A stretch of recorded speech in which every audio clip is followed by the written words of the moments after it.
ઓમ શ્રી ગણેશાય નમઃ. જય શ્રી કૃષ્ણ મિત્રો. આજે આપણે સાંભળીશું કે મીરાબાઈનું મૃત્યુ કેવી રીતે થયું હતું.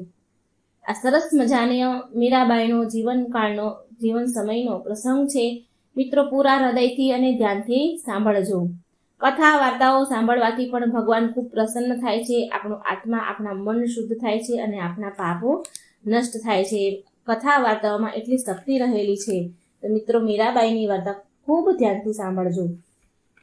મીરાબાઈ 16મી સદીના એક સંત ભક્ત હતા, જે કવિયત્રી તો હતા જ હતા, પણ ભગવાન શ્રી કૃષ્ણના પ્રેમમાં પણ એ અત્યંત ડૂબેલા હતા. ભગવાન શ્રી કૃષ્ણની ભક્તિ રસમાં ડૂબેલા એક પ્રેમિકા હતા.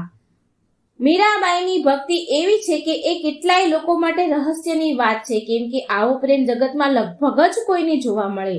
મીરાબાઈનો પ્રેમ જેટલો રહસ્યમય હતો, તેમની મૃત્યુ પણ કંઈક આટલું જ રહસ્યમય હતું. યુગો યુગાંતરથી લઈને આજે પણ લોકો મીરાબાઈના કૃષ્ણ પ્રેમ માટે ખૂબ જાણીતા છે, ખૂબ પ્રખ્યાત છે. મીરાબાઈની ભક્તિ અતૂટ હતી, એમનો પ્રેમ અતૂટ હતો. મીરાબાઈનો કૃષ્ણ ભગવાન સાથે પ્રેમ ખૂબ જ પવિત્ર હતો કે તે તેમને તેના પતિ માનતા હતા. મીરાબાઈના બાળપણમાં ભગવાન કૃષ્ણની એવી છબી વસી કે કિશોરાવસ્થાથી લઈને મૃત્યુ સુધી તેમણે ભગવાન કૃષ્ણને જ તેમનું બધું જ સમર્પિત કરી દીધું. જોધપુરના રાઠોડ રતનસિંહની એક લાડકી પુત્રી મીરાબાઈનો જન્મ 16મી સદીમાં થયો હતો. ભગવાન કૃષ્ણના પ્રત્યે ભક્તિ અને અતૂટ પ્રેમ મીરાબાઈના મનમાં બાળપણમાંથી જ ઉત્પન્ન થયો હતો. જ્યારે એકવાર તેમણે પાડોશમાં આવેલી જાન જોઈ, એમની નજર એ જાન ઉપર પડી અને એને જાનમાં જે વરરાજો હોય એની ઉપર મીરાબાઈની નજર પડી. અને પછી મીરાબાઈ તેમની માને કહે છે, જુઓ ને માં, જાન અને વરરાજો કેટલા ઠાઠ માઠથી સજી ધજીને તૈયાર થઈને આવી રહ્યા છે. એટલે મીરાબાઈ બોલ્યા, માં, મારો વરરાજો ક્યાં છે? એટલે તેમની માતાએ કહ્યું, મીરા, કેમ હેરાન કરી રહી છે? મને કામ કરવા દે ને. પણ મીરાબાઈ વારંવાર બોલ્યા કરે, બોલો ને માં, મારો વરરાજો કોણ છે? એટલે તેમની માં બોલી, મીરા, જો પેલી સામે ભગવાન કૃષ્ણની મૂર્તિ છે ને, એ તારો વરરાજો છે. એટલે મીરા બોલી, શું માં, કૃષ્ણ ભગવાન મારો વરરાજો છે? તો પછી એ જ મારા પતિ થયા ને? હા, હવેથી હું કૃષ્ણને જ મારો વરરાજો માનીશ. તેમની માતાનો મીરાબાઈ પર એટલો ઊંડો અસર પડી ગયો. એમની માતાનો જવાબ મીરાબાઈના અંતરમાં વસી ગયો. એ ઊંડો અસર પડ્યો એનો કે તે કૃષ્ણ ભગવાનને તેમના પતિ માનવા લાગે છે. પછી એક દિવસ તેમની માનું અચાનક મૃત્યુ થયું અને તેમની માતાનું મૃત્યુ પછી મીરાબાઈ તો ઉદાસ થઈ ગયા. મીરાબાઈના ન કોઈ ભાઈ બહેન પણ હતા નહીં કે જેની સાથે એ રમે. મીરાબાઈ જ્યારે મોટા થયા તો તેમના પિતા રતનસિંહ અને એમના દાદાએ મળીને મીરાબાઈના લગ્ન ઉદયપુરના મહારાજા ભોજ રાજા જે મેવાડના રાજા સાંગાના પુત્ર હતા, તેમની સાથે નક્કી કરી દીધા. બંને પરિવાર આ સંબંધ સૂત્રમાં બંધાઈ ગયા. મીરાબાઈ આ લગ્નથી ખુશ ન હતા અને મીરાબાઈ પિયરમાંથી સાથે તેમની ભગવાન કૃષ્ણની મૂર્તિ લઈને એમની સાસરીમાં આવ્યા. તો તેના મીરાબાઈના પતિ કહે છે, મીરા, શું વાત છે? તારી આંખોમાંથી આંસુ કેમ વહી રહ્યા છે? શું તું આ લગ્નથી ખુશ નથી? એટલે મીરા કહે છે, મારા લગ્ન તો બાળપણમાંથી જ મારા કૃષ્ણ સાથે થઈ ગયા છે અને એ જ મારા પતિ છે. એટલે તેમના પતિ હસે છે કે, અરે, શું પાગલપણ કરે છે તું? મીરા, શું આ મજાકનો સમય છે? એટલે મીરા કહે છે કે ના, હું મજાક નથી કરી રહી, હું સત્ય કહું છું. મારા પતિ તો કૃષ્ણ જ છે અને હું એમની પ્રેમિકા છું. રાજા તો ભોજ તો ગુસ્સામાં થઈ ગયા અને ગુસ્સો આવ્યો, એમને બહાર ગયા અને તેમની માતા અને તેમની બહેનને બધી વાત કરી. એટલે તેમની સાસુ અને નણંદ મીરાબાઈ પાસે આવ્યા અને એને બરાબર બોલવા લાગ્યા. એમાં તેની નણંદ બોલે છે કે, મીરા, તું આ શું કરી રહી છે? આ શું પાગલપન છે જે તું મારા ભાઈ સાથે આવો વ્યવહાર કરી રહી છે? અને પછી તેની સાસુ બોલી કે મીરા, તને શું લાગે છે કે મારો પુત્ર શાંત સ્વભાવનો છે એટલે તું તારી વાતોમાં નચાવીશ અને તે નાચશે? આ તારી ભૂલ છે મીરા. એટલે મીરાબાઈ બોલ્યા કે હું સાચું કહું છું માં, મેં હંમેશા મારા ગિરધર ગોપાલને જ મારા પતિ માન્યા છે. એના સમાન મારા માટે કોઈ નથી. મીરાબાઈ જાણતા હતા કે તેના લગ્ન માત્ર તેના શરીર સાથે જ થયા છે, પણ તેની આત્મા તો કૃષ્ણના નામની જ પ્રેમ દીવાની છે. મીરા હંમેશા ભગવાન કૃષ્ણના જ ભજન કીર્તન કરતા રહેતા. તેની ભક્તિના રસમાં બધા જ ભક્ત પણ મગ્ન રહેતા હતા. વિવાહ થયાના વર્ષો વીત્યા પછી એક યુદ્ધ દરમિયાન મીરાબાઈના પતિ રાજા ભુજનું મૃત્યુ થયું. એટલે મીરાને સતી થવા માટે જબરજસ્તી રાજમહેલમાં લાવવામાં આવ્યા. એટલે મીરાબાઈના દિયરે તેમને કહ્યું, મીરા, તમને અંદાજ પણ છે કે તમારા પતિનું મૃત્યુ થયું છે અને તમે મંદિરોમાં રાસલીલા કરતા ફરો છો? તારે પણ તમારા પતિ સાથે સતી થવું પડશે અને આ જ સતી ધર્મ છે. તમારે તમારા હાર શિંગારનો ત્યાગ કરવો પડશે.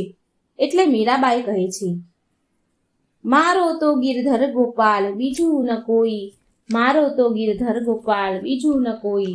આમ મીરાબાઈ ભજન ગાવા લાગ્યા. મીરાબાઈના દિયરે તેને સતી થવાનો આદેશ તો આપ્યો, પણ મીરાબાઈ માન્યા નહીં.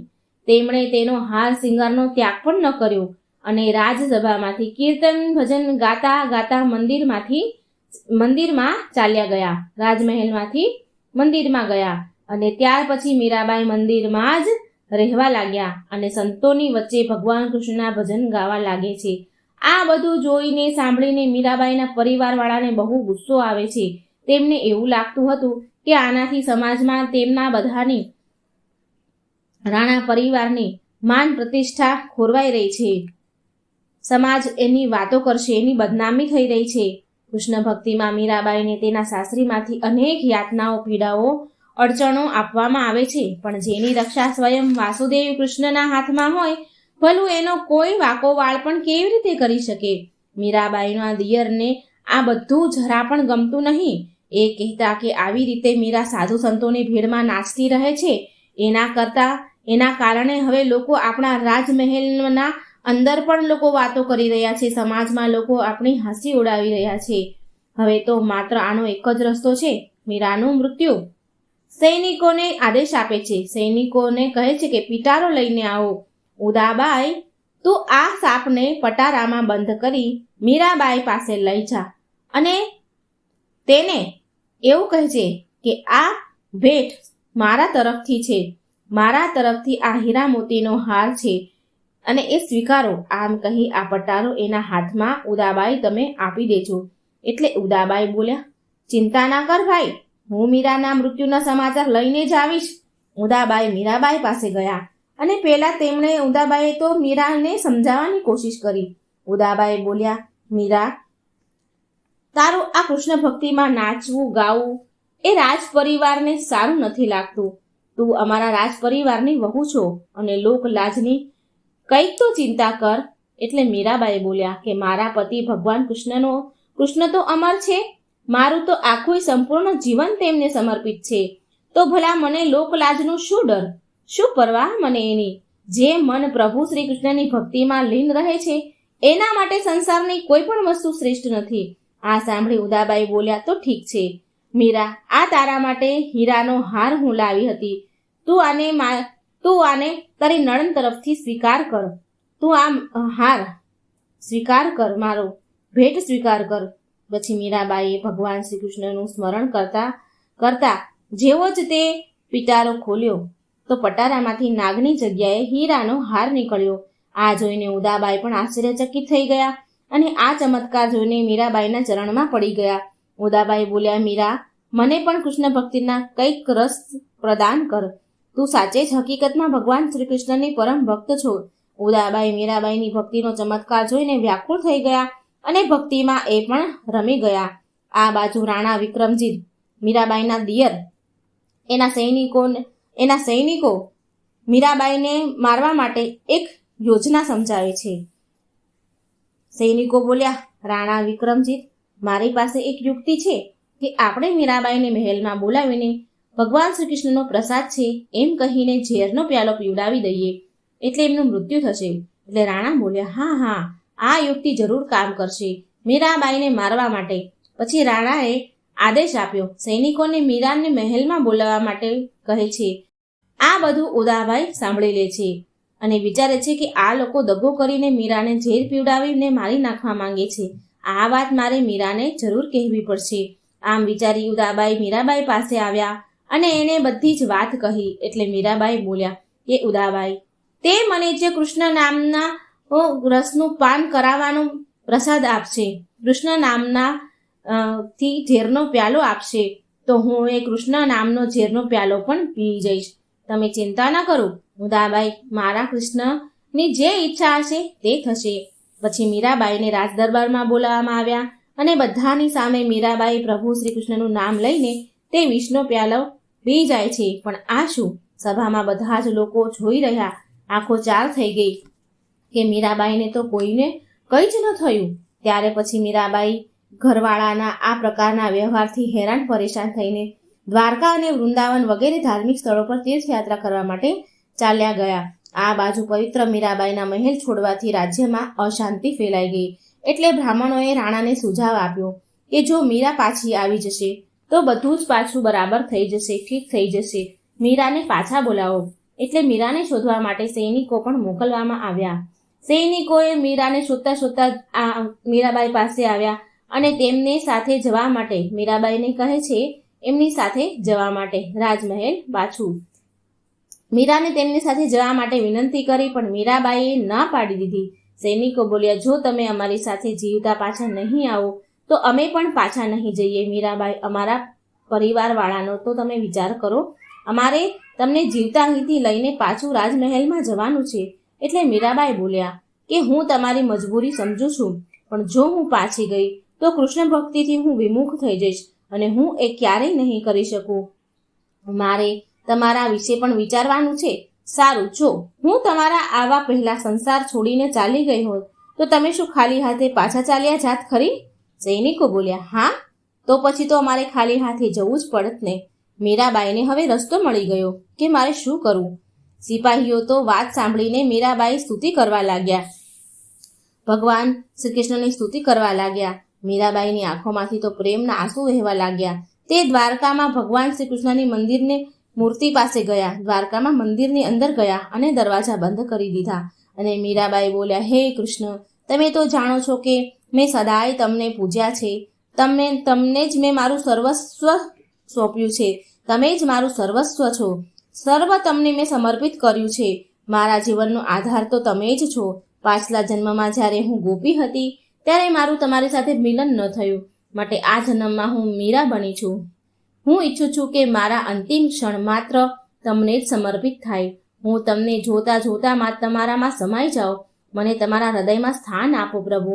મીરાબાઈએ તેમનું અંતિમ પદ ગાવાનું શરૂ કર્યું, ભજન ગાવાનું ચાલુ કર્યું અને ભગવાન કૃષ્ણએ તેમના હૃદયમાં સ્થાન આપ્યું.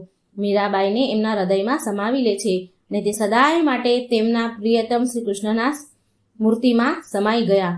સિપાહીઓએ દરવાજો ખોલીને આવ્યા અને જોયું તો મીરાબાઈ મૂર્તિની અંદર સમાઈ ગયા હતા.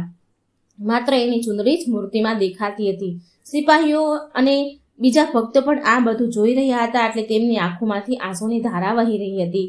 સિપાહી પાછા મહેલ આવ્યા, કહેવા લાગ્યા કે મીરાબાઈ જ્યાં પણ જતા હતા ત્યાં બધા જ તેમને સન્માન આપતા હતા. લોકો તેમને દેવી જેવો પ્રેમ સન્માન આપતા હતા.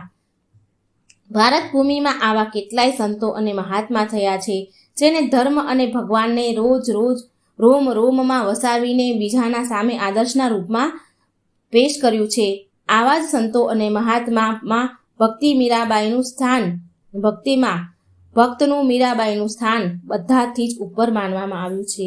તો મિત્રો, આ હતી પવિત્ર મીરાબાઈની વાર્તા, મીરાબાઈના મૃત્યુની કથા. અને સકુબાઈનો પ્રસંગ સાંભળીશું. સકુબાઈ ભગવાનના ભક્ત હતા.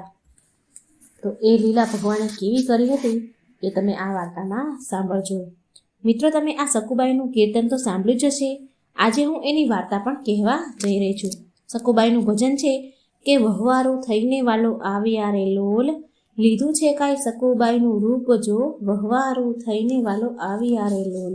આ ગીત તો તમે બધાએ સાંભળ્યું જ હશે, પણ આજે આપણે વાર્તા સાંભળીએ. ભગવાન બધાની ઈચ્છાઓ અને કામનાઓને સિદ્ધ કરનારા છે. સકુબાઈ નામના એક સ્ત્રી હતા. તે ગામડામાં રહેતા હતા. તેના સાસુ સસરા તેમને બહુ ત્રાસ આપતા હતા. બહુ ત્રાસ આપે છતાં પણ સકુબાઈએ બધો જ ત્રાસ સહન કરતા હતા. જે પણ સાસુ સસરા પીડા દર્દ જે પણ આપે એ બધું જ સહન કરતા કરતા પરમાત્માનું ભજન કરતા હતા. સાચા હૃદયથી સાચા મનથી ભગવાનને ભજતા હતા. ભગવાન શ્રી કૃષ્ણનું નામ તો એમના હૃદયમાં એમના જીભ પર સદાય રહેતું હતું. સકુબાઈનું માત્ર એક જ ઈચ્છા હતી. એમને મનમાં એક જ ઈચ્છા થતી હતી કે મને માત્ર એકવાર દ્વારકાધીશના દર્શન થાય, દ્વારિકાના નાથના દર્શન કરવા છે મારે. દ્વારિકા જવાની એક જ ઈચ્છા હતી એમની.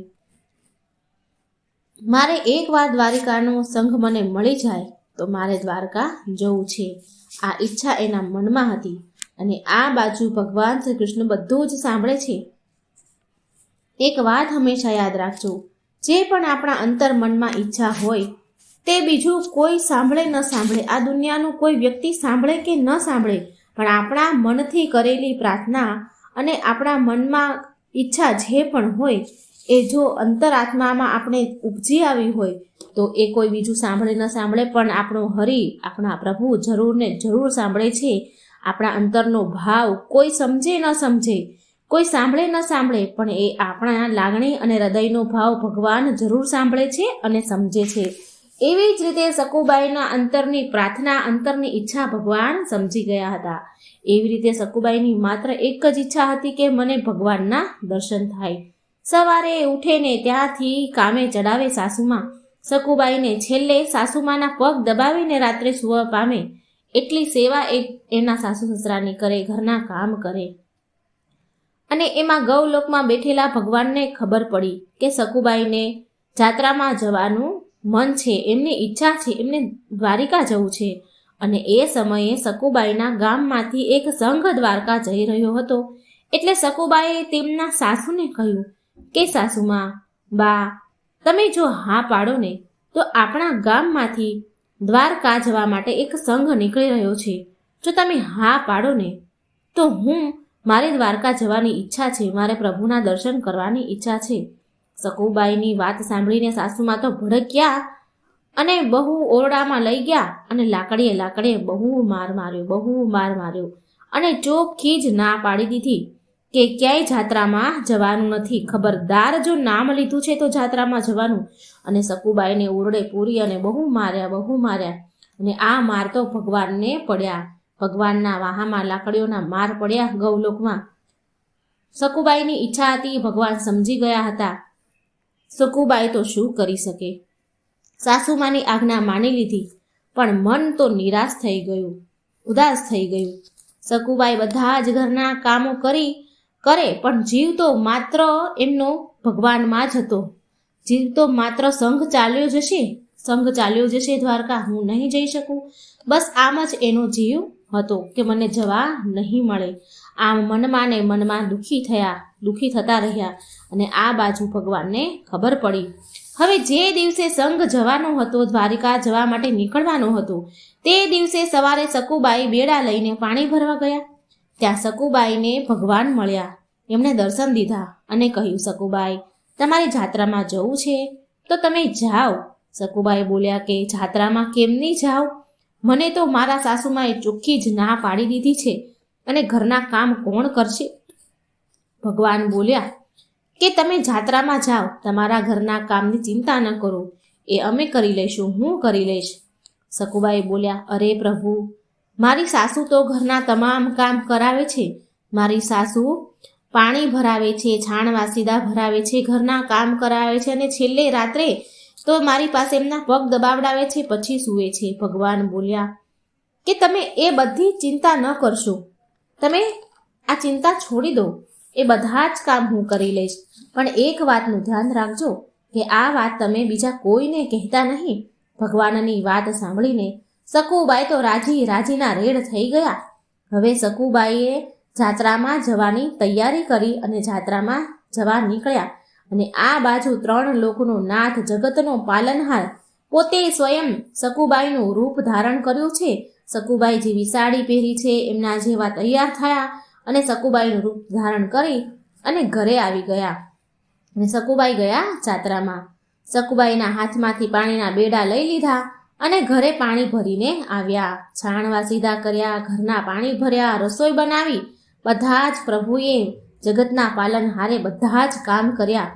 રસોઈ બનાવીને સકુબાએ બનેલા ભગવાને રસોઈ બનાવી અને એમના સાસુ અને સસરાને જમવા બેસાડ્યા. રસોઈ પીરસી અને સસરાજીએ તો પહેલો કોળિયો મોઢામાં ના મૂક્યો અને બોલ્યા, અરે આજે તો શું રસોઈ બની છે? શું આ રસોઈ સકુબાએ બનાવી છે? એમને સાસુને પૂછ્યું, રસોઈ તો બહુ મીઠી છે આજે તો. સકુબાઈના સાસુ બોલ્યા કે એમનેમ મીઠી નથી બની, કાલે માર પડ્યા છે ખૂબ જ. નાર ન સુધરે માર વિના. કાલે બહુ માર પડ્યો છે ને, બહુ લાકડીઓ પડી છે એટલે આજે મીઠી રસોઈ બની છે. ઘરની નાર તો માર વિના ન સુધરે એમ કહીને બોલ્યા. પણ એને શું ખબર કે આ રસોઈ તો જગતના પાલનહારે બનાવી છે, દ્વારિકાના નાથે બનાવી છે, ખુદ કૃષ્ણ કનૈયાએ રસોઈ બનાવી છે. એ ભગવાનનો હાથનો પ્રસાદ જમી રહ્યા છે. એ શું જાણે. સકુબાઈના સસરા તો આંગળા ચાટી ચાટીને બધું જ ખાઈ ગયા, એટલી મીઠી રસોઈ લાગી એને. આમ આખો દિવસ ભગવાન કામ કર્યા કરે. સાંજ પડે એટલે સકુબાઈના સાસુના પગ પણ દબાવીને સેવા કરવા કરે.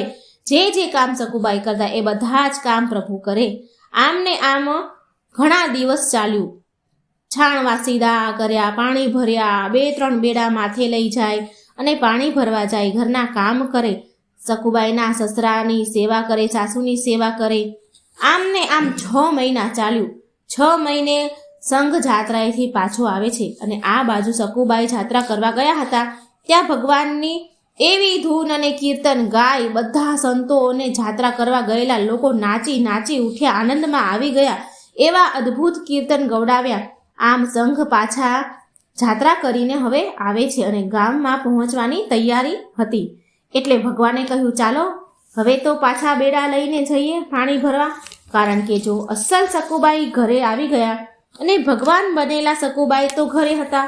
જો બંને ભેગા થઈ જશે તો શું થશે? હાહાકાર મચી જશે. એટલે ભગવાન બેડા લઈને પાણી ભરવા ગયા અને ગામમાં પહોંચેલા સંઘમાંથી સકુબાઈને ઈશારો કરીને બોલાવ્યા અને કહ્યું, આલ્યો તમારા પાણીના બેડા અને તમે ઘરે જાઓ અને હું મારા સ્થાને જાઉં, મારા ધામે જાઉં. જતા જતા ભગવાન સકુબાઈને કહે છે, ધ્યાન રાખજો કે આ વાતની જાણ કોઈને ન થાય કે તમે જાત્રામાં ગયા હતા અને હું તમારી જગ્યા પર ઘરના કામ કરી રહ્યો હતો. આ વાત કોઈને ખબર ન પડે. સકુબાઈ બોલ્યા, ભલે ભગવાન. સકુબાઈએ ભગવાનના દર્શન કર્યા અને સકુબાઈ તો આનંદમાં આવી ગયા. આનંદ થઈ ગયો એમને તો ખૂબ મજા આવી. અને આમ 1-2 દિવસ ગયા. સકુબાઈ ઘરે પહોંચી ગયા, ભગવાન એના ઠેકાણે જતા રહ્યા, ધામમાં જતા રહ્યા. એટલે 1-2 દિવસ તો આમ ચાલ્યા ગયા. તો 2-3 દિવસ પછી એક સાધુ સંત હતા જે જાત્રામાં ગયા હતા. એ ફરતા ફરતા પ્રસાદી દેવા નીકળ્યા. એટલે સકુબાઈના ઘરે આવ્યા અને આવીને સાસુમાને કહે છે, સકુબાઈના સાસુમાને કહે છે કે, અરે બહેન, તમે કેટલા ભાગ્યશાળી છો. તમને કેવી સરસ દીકરાની વહુ મળી છે, કેવી ભગવાનની ભગત છે, બહુ ભક્તિ છે એનામાં. અને તમારી વહુ જો ધૂન ગવડાવે અને કોઈ નાચે નહીં, કોઈ આનંદમાં આવે નહીં, એવું તો બને જ નહીં. સકુબાઈની સાસુ તો એની તો આંખો ફાટી રહી અને બોલ્યા કે મારી વહુ ક્યાં ગાવા ગઈ હતી? મેં તો એને ઘરની બહાર ક્યાંય જવા જ નથી દીધી ને, એ તો ક્યાંય ઘરની બહાર નીકળી જ નથી ને. એટલે એ જે મહારાજ આવ્યા હતા પ્રસાદી આપવા, જે સંત આવ્યા હતા, એ બોલ્યા, તમે શું બોલી રહ્યા છો? મહારાજ બોલ્યા કે સાચું કહું છું, તમારી સકુબાઈ અમારી સાથે સંઘમાં આવ્યા હતા, દ્વારિકાની જાત્રામાં આવ્યા હતા. એ 6 મહિના સુધી અમારી સાથે હતા.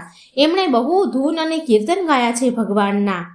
સકુબાઈની સાસુ બોલ્યા કે મારી સકુબાઈ તો ઘરમાં જ હતા, ઘરના કામ કરી રહ્યા હતા, એ તો જાત્રામાં ગયા જ નથી. તો તમે ક્યાંથી જાત્રામાં સકુબાઈને ભાળી ગયા તમે? સાધુ સંત મહારાજ એ બધી પોલ ખોલી નાખી. બોલ્યા કે તમે તમારી વહુને બોલાવો અને પૂછો.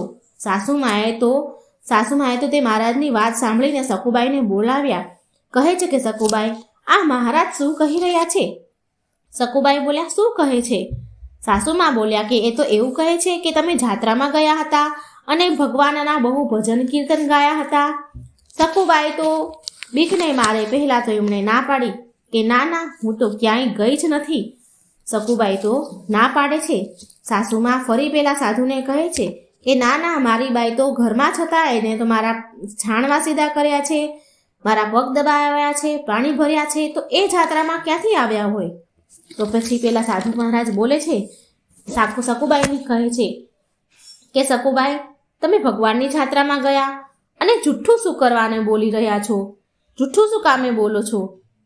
તમે તો જાત્રામાં આવ્યા હતા, ભગવાનના ભજન કીર્તન કર્યા છે, તો પછી સાચું બોલો.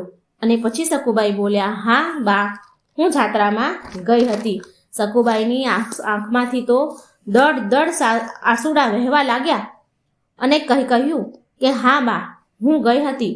અને ત્યારે સકુબાઈની આંખમાંથી દડ આંસુડાની ધારા નીકળી ગઈ અને એટલું જ બોલ્યા કે બા, હું જાત્રાએ ગઈ હતી અને તમારા પગ દબાવ્યા હતા એ હું નહોતી, મારા દ્વારિકાનો નાથ કૃષ્ણ પોતે હતા. દ્વારિકાના નાથે તમારા પગ દબાવ્યા છે ને 6 મહિના સુધી ઘરના કામ એણે જ કર્યા છે. આ સાંભળીને સકુબાઈની સાસુમાં તો હેરાન રહી ગયા અને રડવા લાગ્યા અને સકુબાઈના પગમાં પડી ગયા. એના સાસુ અને સસરા બંને સકુબાઈના પગમાં પડી ગયા અને બોલ્યા કે સકુ, અમે કેટલા અધમ છીએ કે ભગવાન અમારી પાસે હતા, અમારી જોડે હતા, છતાં અમે ઓળખી ન શક્યા. ભગવાન પાસે અમે પગ દબાવડાવ્યા, એમના પગ દબાવવાની સેવા અમારે કરવાની જ હોય, એના બદલે એમણે અમારા પગ દબાવ્યા. અમારે એમને રસોઈ બનાવીને થાળ જમાડવાના હોય, એના બદલે એમણે અમને જમાડ્યા, એમણે જાતે રસોઈ બનાવીને અમે જમાડ્યા. અમે કેટલા અધમ છીએ, અમે ભગવાનને ઓળખી ન શક્યા. અમને માફ કરી દો સકુબાઈ, અમને માફ કરી દો. આમ એની સાસુને ઘણો પછતાવો થયો અને સકુબાઈને એમને માફી માંગી. તો મિત્રો, આ સકુબાઈની વાર્તા હતી, ભગવાનની લીલા હતી. ભક્ત જનાબાઈની કથા કહેવા જઈ રહી છું. વિઠ્ઠલ પ્રભુના ભક્ત જનાબાઈની કથા સરસ છે, તો તમે ધ્યાનથી સાંભળજો. એક સમયની વાત છે. ભક્ત જનાબાઈ 8 વર્ષની અવસ્થાના હતા. તેમના માતા પિતા સાથે પંઢરપુર રહેવા આવ્યા હતા. જનાબાઈ બહુ ગરીબ પરિવારના હતા. એના માતા પિતા બહુ ગરીબ હતા અને થોડા જ દિવસોમાં જનાબાઈના માતા પિતાનું મૃત્યુ થઈ ગયું. જનાબાઈ પ્રભુ પ્રેમી હતા, પ્રભુના ભક્ત હતા. તેમના મનમાં એક જ વાત આવી કે પ્રભુ પ્રાપ્તિનો એક જ ઉપાય છે કે કોઈ ગુરુ ભગવાનનો સાચા ગુરુ હોય, એ ભગવાન, એ ગુરુ જો મારા ઉપર પ્રસન્ન થઈ જાય તો મારા ઉપર કૃપા કરી દે, જેથી મને ભગવાનના દર્શન થઈ જાય, ભગવાન મને મળી જાય. માટે ભક્ત જનાબાઈએ ભક્ત નામદેવની ત્યાં ઘરના કામ કરવાનું નક્કી કર્યું અને મનમાં વિચારી લીધું કે નામદેવ ગુરુને એમને એમના ગુરુ બનાવે. ભક્ત નામદેવ વિઠ્ઠલ ભગવાનના સૌથી મોટા ભક્ત હતા અને કથાઓ અનુસાર એવું પણ કહેવાય છે કે ભગવાન વિઠ્ઠલ ભક્ત નામદેવના પિતા હતા. જનાબાઈના હૃદયમાં, મનમાં એક જ વાત હતી કે એક જ ઈચ્છા હતી કે હું નામદેવજીને સેવા કરી અને તેમને પ્રસન્ન કરી લઉં, જેથી તે કૃપા કરી મને એમની ચેલી બનાવી લે અને મારા ઉપર ભગવાનની કૃપા થઈ જાય. જનાબાઈ નામદેવજીના પૂરા પરિવાર માટે જમવાનું બનાવતા હતા. ઘરના બધા જ કામ ઘરના સેવક બનીને રહેતા હતા. પૂરા ઘરની સફાઈ કરે, કચરા પોતા, વાસણ, પાણી ભરવાનું બધું જ કામ જનાબાઈ કરતા હતા. શ્રી નામદેવજી મહારાજ તો ભજનમાં ડૂબ્યા રહેતા હતા. હવે જનાબાઈ પર નામદેવજીની ભક્તિનો પ્રભાવ એવો પડ્યો કે જે નામદેવજી ભજન કીર્તન ભગવાનના નામ જપે એ જ નામ કીર્તન ભજન જનાબાઈ કરવા લાગ્યા. હવે તો જનાબાઈ પ્રભુનું નામ એમને એટલું પ્રિય થઈ ગયું કે કામ કરતા કરતા નિરંતર વિઠ્ઠલ વિઠ્ઠલ વિઠ્ઠલ નામ જપ્યા કરતા હતા. એક પણ ક્ષણ ભગવાનનું નામ તે જનાબાઈ ભૂલે નહીં. નામદેવ નિત્ય ભગવાનને ખૂબ સેવા પૂજા કરે. નામદેવ નિત્ય એકાદશીના દિવસે રાત્રે જાગરણ કરતા હતા. જાગરણ થતું હતું એમના ઘરને ત્યાં. જનાબાઈ બધા જ ઘરના કામ કરીને રાત્રે જાગરણમાં એક ખૂણામાં બેસી જતા અને ભગવાનના ભજન કીર્તન સાંભળતા. જનાબાઈ પૂરી રાત ભગવાનનું જાગરણ કરે અને ભગવાનનું નામ સ્મરણ કરે, ભક્તિ કરે. રાત્રિના જાગરણમાં એટલા ડૂબી જતા કે તેમને એ ખબર ન રહેતી કે સવાર ક્યારે પડી જાય, રાત ક્યારે પૂરી થઈ જાય છે અને એમાંથી સવાર ક્યારે થઈ ગઈ. જ્યારે ભક્ત મંડળી એના ઘરે જાય ત્યારે જનાબાઈને આભાસ થાય કે સવાર પડી ગઈ છે અને સૂર્ય ઉદય થઈ ગયો છે. જનાબાઈ વિચાર કરે, અરે સૂર્ય ઉદય થઈ ગયો અને મને ખબર પણ ન પડી. મારાથી તો આજે બહુ મોટી ભૂલ થઈ ગઈ છે. મારે ભોજન બનાવવાનું છે, વાસણ કપડાં બધું જ કરવાનું બાકી છે, ઘરના બધા જ કામ બાકી છે. કેવી રીતે આટલું બધું કામ થશે? એક કામ કરું, સૌથી પહેલા હું નામદેવજી મહારાજના કપડાં ધોઈ નાખું. જનાબાઈ કપડાનું પોટલું લઈને જલ્દી નદી કિનારે નીકળે જાય છે. જનાબાઈ હવે નદી કિનારે પહોંચે છે અને નદી કિનારે પહોંચતા વિચાર કરવા લાગે છે કે અરે, આજે તો કેટલું મોડું થઈ ગયું છે, કેટલો સમય ચાલ્યો ગયો, કેટલો સમય વીતી ગયો અને આજે બધા જ ઘરના કામ કરવાના બાકી છે. હું આ બધા કામ કેવી રીતે કરીશ? પાણી ભરવાનું બાકી છે, જમવાનું બનાવવાનું બાકી છે, વાસણ માંજવાના બાકી છે. જનાબાઈ તો ઊભા વિચાર કરીને ચિંતા કરી રહ્યા છે. જનાબાઈ નદી કિનારે ઊભા રહીને વિચાર કરી રહ્યા હતા કે એવામાં એક વૃદ્ધ ડોશીમાં આવ્યા અને જનાબાઈને બોલ્યા કે અરે, તું શું ચિંતા કરી રહી છે? કે સાંભળ, તું જા અને ઘરે બધા જ કામ કરી આવ, જે બાકી હોય તે બધા કામ પૂરા કરીને આવ, હું તારા બધા જ કપડાં ધોઈ દઉં છું. જનાબાઈ બોલ્યા કે અરે, તમે મારા કપડાં કેમ ધોશો? તમે ઉપરથી વૃદ્ધ ગરઢા ડોશીમાં છો, તમારાથી કામ કેવી રીતે થાય? અને હું તો તમને ઓળખતી પણ નથી. તે ગરઢા માજી બોલ્યા, અરે બેટા, તું ચિંતા ન કર, તું જોજે, જેવા કપડાં તું નહીં ધોતી હોય ને એવા કપડાં હું તને ધોઈ આપીશ. હવે તું જા અને તારા ઘરના બધા કામ બાકી હોય એ કરી આવ. જનાબાઈ એ વૃદ્ધ માજીને મેલા કપડાનું પોટલું આપે છે અને તે ત્યાંથી ચાલ્યા જાય છે ઘરના બધા કામ કરવા. થોડી વાર થઈ એટલે જનાબાઈ ઘરના બધા જ કામ કરીને પાછા નદી કિનારે આવી ગયા. એટલે ડોશીમાં બોલ્યા, લે, તારા બધા જ કપડાં મેં ધોઈ દીધા છે, તું બધા કામ કરીને આવી ગઈ? જો, મેં તારા બધા જ કપડાં ધોઈને સુકાવી દીધા છે. લે, હવે તું આ કપડાં લઈને જનાબાઈ તું ઘરે જા. જનાબાઈ બોલ્યા, માજી, હું તો તમને ઓળખતી પણ નથી, તો પણ તમે મારી આટલી બધી સહાયતા કરી કે મારા બધા જ કપડાં તમે ધોઈ દીધા. મને તો લાગે છે કે મારા વિઠ્ઠલ જ તમને મારી મદદ કરવા માટે તમને મોકલ્યા છે. તમારો ખૂબ ખૂબ આભાર માજી.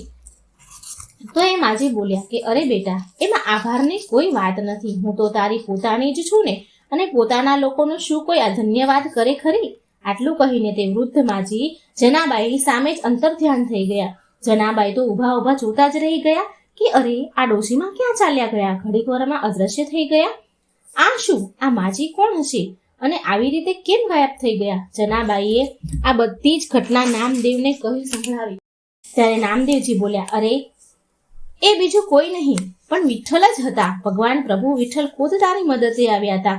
વિઠ્ઠલ ભગવાન પ્રભુ તને એટલો બધો પ્રેમ કરે છે કે તારી મદદ કરવા માટે તારા બધા જ કપડાં ધોઈ દીધા. અરે જનાબાઈ, તું તો બહુ અભાગણ છો. તારી સહાયતા કરવા માટે સ્વયં વિઠ્ઠલ પ્રભુ આવ્યા અને તું ઓળખી ન શકી? આ સાંભળીને જનાબાઈ તો બહુ દુઃખી થયા અને રડવા લાગ્યા કે હે પ્રભુ, હે વિઠ્ઠલ, તમે આવ્યા અને હું તમને ઓળખી ન શકી. હે પ્રભુ, તમે મારા માટે આટલું કષ્ટ સહન કર્યું, મારી માટે આટલા બધા કપડાં ધોઈ દીધા. હવે તો જનાબાઈનો પ્રેમ પ્રભુ વિઠ્ઠલ પર વધારે વધી ગયો, વિશ્વાસ વધારે વધી ગયો. પ્રભુ ભક્ત જનાબાઈની ભગવાન વિઠ્ઠલ જનાબાઈની ભક્તિના આધીન થઈ ગયા અને જનાબાઈની સાથે સાથે રહેવા લાગ્યા. જનાબાઈ એક પણ ક્ષણ ભગવાનનું નામ ન ભૂલે. 24 કલાક વિઠ્ઠલ વિઠ્ઠલ વિઠ્ઠલ વિઠ્ઠલ કરતા રહે. એના રોમ રોમમાં વિઠ્ઠલ બોલે. જનાબાઈ વિઠ્ઠલ વિઠ્ઠલ નામ જપતા રહે, તેમના કાર્યમાં ડૂબ્યા રહે અને કાર્ય કરતા કરતા અને પ્રભુ સાક્ષાત તેમની સામે બેસી રહે. ભગવાન વિઠ્ઠલ એટલા બધા પ્રસન્ન હતા જનાબાઈથી કે હરેક કામ કરે ત્યારે જનાબાઈ તો એની ધૂનમાં જ હોય, પણ પ્રભુ જનાબાઈને સામે બેસીને નિહાળતા રહે અને હસતા રહે. ભગવાન હરેક સમયે હરેક ઘડી જનાબાઈની સાથે રહે છે. એક દિવસ મંદિરમાં શ્રી વિઠ્ઠલ પ્રભુની મૂર્તિનો હાર ચોરી થઈ ગયો. જનાબાઈ રોજ મંદિરમાં જઈને સેવા કરતા હતા, ત્યાં સાફ સફાઈ કરતા હતા, રોજ મંદિરમાં સેવા પૂજા કરતા કાર્ય કરતા હતા. તો જે લોકો મંદિરમાં સેવા કરતા હોય બીજા લોકો, તો તે જનાબાઈ પર શક કરે છે, આરોપ નાખે છે કે જનાબાઈએ હારની ચોરી કરી છે. એક સેવક બોલ્યો, જનાબાઈ, આમ તો તમે બહુ મોટા ભક્ત બનીને ફરો છો અને તમે વિઠ્ઠલ પ્રભુનો મૂર્તિનો હાર ચોરી લીધો, ભગવાનનો હાર ચોરી લીધો તમે. જનાબાઈ પર ચોરીનો આરોપ નાખ્યો અને જનાબાઈને રાજાના દરબારમાં લઈ જવામાં આવ્યા. અને ત્યારે રાજાએ જનાબાઈને પૂછ્યું, જનાબાઈ, સાચું કહો કે તમે જ હાર ચોરી કર્યો છે? જનાબાઈ બોલ્યા, મહારાજ, હું આવું શું કામ કરું? હું મારા પ્રભુનો હાર ચોરી શું કામ કરું? મહારાજ, હું સોગંદ ખાઈને કહું છું કે મેં ભગવાનનો હાર ચોરી નથી કર્યો, પણ રાજાના દરબારમાં કોઈ પણ એ જનાબાઈની વાતનો વિશ્વાસ ન કર્યો અને રાજાએ જનાબાઈને સૂળી પર ચડાવવાનો આદેશ આપ્યો. એ સમયે ચોરી ગુનો કરવાવાળાને આરોપીને શૂલી ઉપર ચડાવવામાં આવતા હતા. ધારદાર અણીદાર શૂલી પર ચડાવવામાં આવતા હતા. હવે જનાબાઈ સૂળી પર ચડાવવાની તૈયારી કરવા લાગ્યા. જનાબાઈને રાજાના સૈનિકો અને રાજાએ હુકમ આપ્યો કે જનાબાઈને સૂળી ઉપર ચડાવી દો, કે જેથી લોકોને ખબર પડે કે ચોરી કરવાનું થી શું હાલત થાય છે, શું સજા મળે છે. જનાબાઈએ જોયું કે હવે તેને સૂળી પર ચડાવવામાં આવી રહ્યા છે. ત્યારે જનાબાઈ પ્રભુને પ્રાર્થના કરવા લાગ્યા, હે વિઠ્ઠલ, જેવી તારી ઈચ્છા. આમ કહીને જનાબાઈ વિઠ્ઠલ વિઠ્ઠલ વિઠ્ઠલ નામ જપવા લાગ્યા. જેમ જેમ જનાબાઈ વિઠ્ઠલ વિઠ્ઠલ નામ બોલવા લાગ્યા તેમ તેમ લોખંડની સૂળી મીણબત્તીની જેમ પીગળવા લાગી. સૂળીને પીગળતા જોઈને બધા જ હેરાન રહી ગયા. આ બધો ચમત્કાર જોઈને રાજાએ જનાબાઈની માફી માંગી. રાજા બોલ્યા, જનાબાઈ, મને માફ કરી દો. મેં તમારા જેવા સાચા ભક્ત પર શક કર્યો છે અને તમને સજા સંભળાવી છે. જનાબાઈ, હું તમને સજાથી મુક્ત કરું છું. અને જનાબાઈને રાજાએ મુક્ત કરી દીધા. તો આવી હતી ભક્ત જનાબાઈની ભક્તિ. જનાબાઈમાં રોમ રોમમાં ભગવાન વિઠ્ઠલના નામ હતા. હરિ ઈચ્છા આ વાર્તાનું નામ છે. ભગવાન શ્રી હરિની લીલા છે. બહુ સરસ વાર્તા છે મિત્રો, પૂરી અંત સુધી સાંભળજો. અને જો વાર્તા સારી લાગે તો વિડીયો લાઈક અને શેર પણ જરૂર કરજો. ઓમ નમો ભગવતે વાસુદેવાય. મિત્રો, આજની આ વિડીયોમાં હું તમારી માટે બહુ સુંદર કથા લઈને આવી છું. એક ગામમાં હરિયા નામનો એક વ્યક્તિ તેની માતા અને બહેન સાથે રહેતો હતો. એના નામ પ્રમાણે શ્રી હરિ વિષ્ણુ ભગવાનનો ભક્ત હતો. તેને ભગવાન વિષ્ણુ પર અતૂટ વિશ્વાસ હતો. હરિયાને ગામમાં દૂધ દહીં વેચવાની એક નાની એવી દુકાન હતી. જ્યારે પણ હરિયો તેની દુકાને જતો હતો ત્યારે સૌથી પહેલા ભગવાન વિષ્ણુના મંદિરમાં પગે લાગે અને પછી એના દુકાનમાં જઈને તેનું કાર્ય શરૂ કરતો. એ હંમેશા હરિ ઈચ્છા બોલ્યા કરતો હતો. જ્યારે ક્યારેય કોઈને દહીં દૂધ દેતો તો પણ હરિ ઈચ્છા બોલતો દે અને એ દૂધ દહીં આપે. વેચવાવાળાને ક્યારે દૂધ દહીંનો મોલ ભાવ તે કરતો નહીં. ગ્રાહક જેટલા પૈસા આપે એ લઈ લે. ગ્રાહક તેને દૂધ દહીંના જે પણ ભાવ આપે એ લઈ લે. હરિ ઈચ્છા સમજીને લઈ લેતો. શ્રી હરિની એના ઉપર એવી કૃપા હતી કે તેના દૂધ દહીંમાં બરકત રહેતી હતી. તેનો ગલ્લો હંમેશા પૈસાથી ભરેલો રહેતો હતો. તેના ભોળપણ વિશે લોકો બહુ તેને સમજાવતા પણ હરિયો હરિ ઈચ્છા કહીને ટાળી નાખતો હતો. એક દિવસ તેની માતાએ કહ્યું કે હવે સમય આવી ગયો છે, બેટા તું પણ વિવાહ કરી લે. હું મરતા પહેલા વહુ અને પૌત્રનું મોઢું જોવા માંગુ છું. માતાની આજ્ઞા માનીને હરિયાએ બીજા ગામમાં રહેવાવાળી એક છોકરી સાથે વિવાહ કરી લીધા. બધું સારી રીતે થઈ ગયું. ઘરમાં વહુ પણ આવી ગઈ. એક દિવસ હરિયાને દુકાને જવામાં મોડું થઈ ગયું તો તે જલ્દી ખાધા વગર જ ભગવાન શ્રી હરિને પગે લાગીને દુકાને ચાલ્યો ગયો અને તેના કામમાં લાગી ગયો.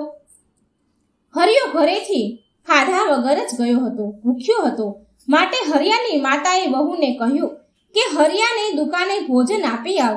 એટલે હરિયાની વહુ ભોજન લઈને દુકાને પહોંચી. પછી દુકાને થોડી વાર એ બેઠી.